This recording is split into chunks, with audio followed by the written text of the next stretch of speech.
ত্রয়োদশ জাতীয় সংসদ নির্বাচন নবনির্বাচিত ২৫৭ সংসদ সদস্যদের গেজেট প্রকাশ করেছে নির্বাচন কমিশন ইসি।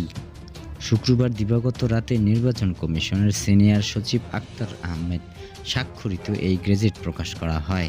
এর আগে বৃহস্পতিবার সারা দেশে উৎসবমুখর পরিবেশে অনুষ্ঠিত হয় ত্রয়োদশ জাতীয় সংসদ নির্বাচন ও সংবিধান সংস্কারের উপর জাতীয় গণভোট। শুক্রবার দুপুরে নির্বাচন কমিশন ২৯৭ আসনের চূড়ান্ত ফলাফল ঘোষণা করে। আনুষ্ঠানিকতা শেষে ২৯৭ আসনের গেজেট ঘোষণা করল নির্বাচন কমিশন। এক প্রশ্নের জবাবে নির্বাচন কমিশনার রহমানুল মাসুদ গণমাধ্যমকে জানিয়েছিল, ঢাকা ৮-এর ভোট পুনর্গণনার সিদ্ধান্ত নেই কমিশনের। সংক্ষুব্ধ কেউ থাকলে ট্রাইব্যুনালে যেতে পারেন। আজকে রাতের মধ্যেই গেজেট হওয়ার সম্ভাবনা রয়েছে।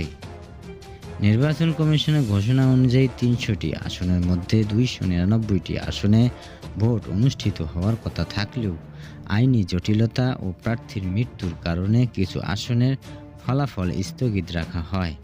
প্রাপ্ত ২৯৭টি আসনের বেসরকারি ফলাফল ঘোষণা করে ইসি সচিব জানান, বেসরকারি ফলাফল যাচাই বাছাই শেষে নির্বাচিত সংসদ সদস্যদের নাম ও পরিচয় সম্বলিত অফিসিয়াল গেজেট প্রকাশে ৩ দিনের মধ্যে নবনির্বাচিত সংসদ অনুষ্ঠানে শপথ গ্রহণ অনুষ্ঠিত হবে। ইসি তথ্য অনুযায়ী বাংলাদেশ জাতীয়তাবাদী দল বিএনপি সংসদ নির্বাচনের ২১২টি আসন পেয়ে জয় পেয়েছেন। বাংলাদেশ জামায়াতে ইসলামী পেয়েছেন ৬৮টি আসন, জাতীয় নাগরিক পার্টি এনসিপি পেয়েছে ৬টি আসন এবং স্বতন্ত্র ও অন্যান্য দল ১৪টি আসন পেয়েছে।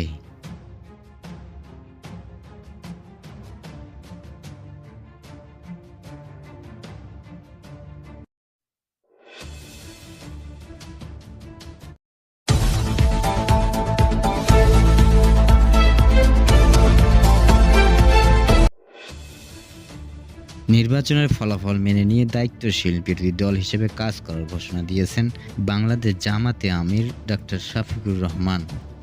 জামাতে আমির বলেন, শুরু থেকে আমরা এক স্থিতিশীল ও কার্যকর গণতান্ত্রিক ব্যবস্থা এবং প্রতিশ্রুতিবদ্ধ ছিলাম। সেই প্রতিশ্রুতিতে এখনও অটল। আমরা সামগ্রিক ফলাফলকে স্বীকৃতি দিচ্ছি এবং আইনের শাসনের প্রতি শ্রদ্ধা জানাচ্ছি। নেতাকর্মীদের উদ্দেশ্যে শফিকুর রহমান লেখেন, আমি জানি আপনারা অনেকে আজ ব্যথিত ও গভীরভাবে হতাশ। এটা স্বাভাবিক। যখন আপনি কোনো আদর্শের পেছনে নিজের হৃদয় ঢেলে দেন, তখন তার ফলাফল আপনাকে গভীরভাবে স্পর্শ করে।